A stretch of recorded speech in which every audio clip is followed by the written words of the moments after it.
অনেক অ্যাক্সিডেন্ট হয় এবং মিলিটারি ট্রেনিংয়ে দিস অ্যাক্সিডেন্ট ইজ অ্যাকসেপ্টেড একটা percentage. If I remember, just একদম ফ্রেশ মাথায় মনে আছে, অফিসারটার নাম নাই বলি।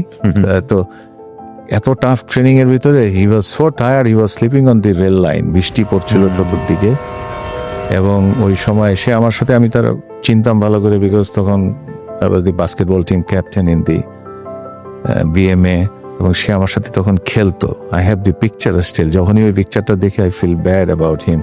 আমরা তখন পাস আউট করে চলে আসছি, বাট হি ডাইড ট্রেনে অ্যাক্সিডেন্টে। He died, he was sleeping so much in peace and এত টায়ার্ড যে একটা ট্রেন আসতেছে রেল লাইনে, শুয়ে থেকেও সে বুঝতে পারে নাই। And it was deep in night, late night, and ultimately train তো তাকে উপর দিয়ে চালাই দিয়ে চলে আসছে।